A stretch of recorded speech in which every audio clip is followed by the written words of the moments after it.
Hi folks, Bill with This Old RV. Let's talk brakes today. And I know you're going to say, what does this guy know about brakes on RVs? Well, I have a secret. Remember this guy from an earlier video that I did entitled This Old RV Meets This Old Mechanic?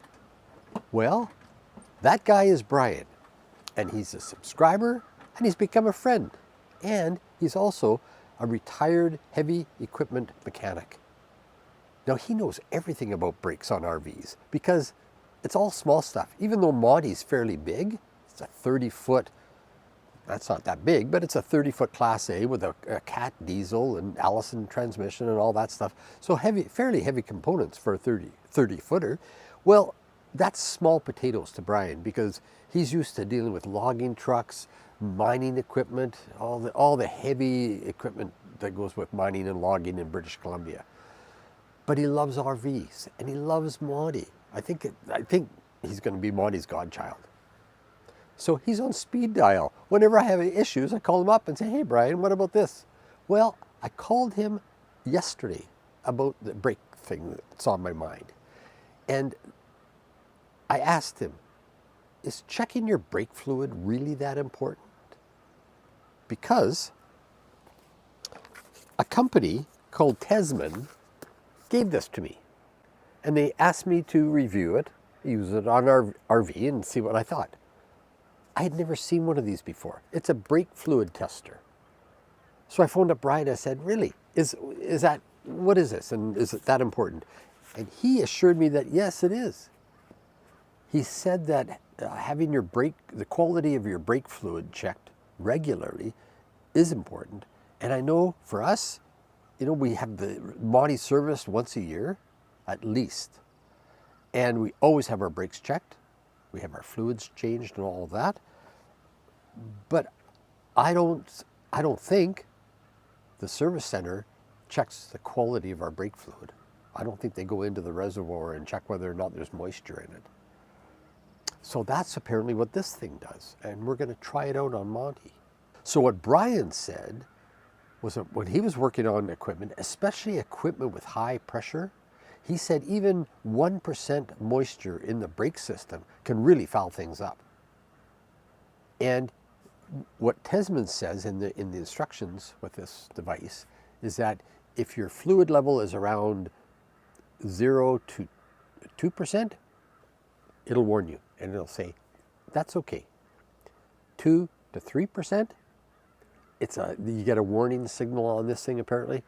And if it's above 3%, don't drive. Get it checked or don't, you know what I mean. Don't drive around with it. Have your brake fluid changed. Brian also told me that even just a little bit of water in a brake fluid system can create problems with ABS systems, with the components. They can corrode. And he said that with older vehicles like Monty, now Monty has hydraulic brakes. Sorry, I'm jumping around here a bit, but Monty has hydraulic brakes, not air brakes. If you have air brakes on your rig, you don't need one of these. But with Monty, hydraulic brakes, just like a car. And Brian was saying that even if you get a little bit of water or moisture in the brake fluid system, that it can create problems with the components. They can corrode. And he said that with older rigs like Monty, they probably have an alcohol-based brake fluid. And those are susceptible to getting bubbles in them. They can overheat, and you could end up with brake fade. So you just want to make sure there's no moisture in your brake system.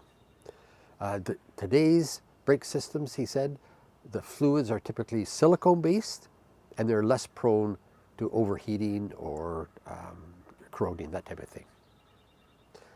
So I thought this device must be pretty cool. It's not expensive. It's under, I'll put the price up. It's under $30 on Amazon. The instructions are pretty clear. It comes in a case. I'm one of these old farts that like things in little boxes, and cases. It comes with batteries. Now, I haven't even tried this thing yet. You're going to do this with me. This is what it looks like. It's kind of like a colonoscope. So we put the batteries in, we'll test it. Apparently all you do is you dip these probes into the brake fluid and you look at the readout on the display and it'll tell you what's happening. So let's go try this on Maudie, and we'll also try it on Lola. I'm a little bit worried about Maudie because Maudie has 78,000 miles on it now. It's a 97, so it's doing pretty well. And at around the 50,000, 55,000, sorry, around the 60,000 mile mark, we had all the fluids changed, everything, and except the brakes. The service center said, you know, let's do those, let's do the brake fluid changeover when you redo your brakes. The trouble is, I hardly use the brakes on this thing because I'm always using the exhaust brake when we're on the highway. So there's never much heavy braking with this.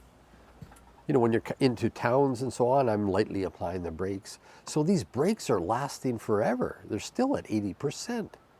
So I'm worried that the brake fluid is going year after year after year without being changed. So this is going to be really important.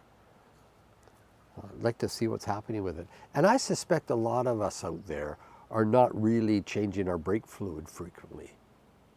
Or making sure that the service center, when they do the annual service on our rigs, is actually checking the quality of the brake fluid. So good on Tesmen. So shall we do that? Go try it out on Maudie, and then we'll do Lola, and we'll see what we think. Stay with me. Okay, we have a bit of a problem. I need Brian. Now, problem is, he's in Campbell River on Vancouver Island, and I'm in northern British Columbia right now in a beautiful little town called Smithers, and we're about 1,400 kilometers apart. That's about 900 miles. Oh, okay, so here's the issue. The reservoir is really difficult to get to. Look at the placement of this brake reservoir. So here I am by the tire, the wheel, and it's right up here. I'm going to turn the camera so you can see. I believe that's the brake fluid reservoir. And I can't figure out how to get the top off, and the probe is stuck in there. So unless there's a spot in the floor by the driver's seat, and I bet there is. I bet there's something up there. I don't know. Let's give this up for now and wait for Lola, which is our tow car, to come back with Michaela from shopping, and we'll try the probe there, because regardless of whether it's here or in a easy to access automobile, the theory, the practice, the principle, whatever is all the same, right? Okay, let's get out from here. Okay, before we test the brake fluid in our little tow car, Lola, we have to wait till Michaela comes home from shopping, but I just want to show you something before we do that. This is the aft bay of Maudie, and it's really dusty because of the roads up here. But I just want to show you this reservoir. This is a hydraulic fluid reservoir for the brakes and the power steering.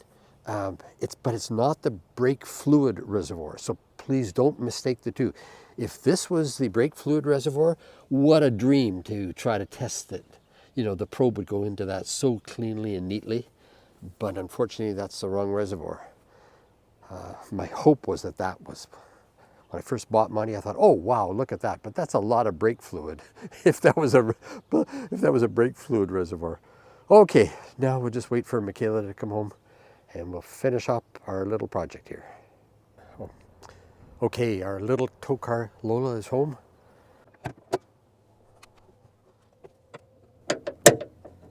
Okay, so the brake fluid is really accessible in this car. You can see it right here.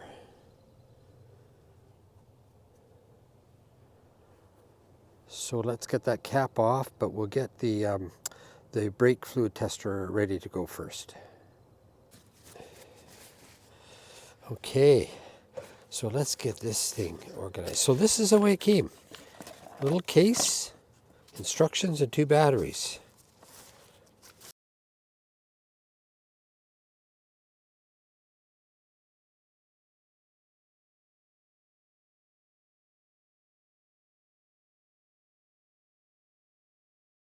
And the instructions are pretty good. As I mentioned earlier, it says here, the value of 0 to approximately 2% moisture, I gather, a bright green light pops up, which indicates the brake oil can still be used. A value of 2 to 3%, it goes yellow. And a value greater than 3%, and you get red. So green, yellow, red, pretty intuitive. And if you get a red light, you know you're kind of in trouble. Okay. Now, my understanding is you simply put these probes into the fluid. See what reading you get. Okay, on-off button. Okay. I guess, aha. So this is the on-off button. This is the menu, I guess, because when I hit that, it says dot 5.1, dot 3. This is dot 3, dot 4. I bet Monty is dot 4. I think it is. So we're going to go with dot 3. That's pretty simple. So that's all you have, a power button and this mode button. So that's pretty good. Pretty simple.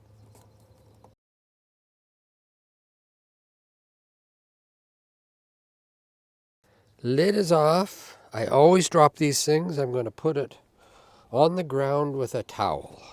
And then I'll probably step on it and break it. Okay, and we're making sure that our tool is reading dot 3. Don't know if you can see that very clearly. Again, I'll move it. There's dot 4, dot 5.1, back to dot 3. That's what we want. Put the probe in. Probe's in.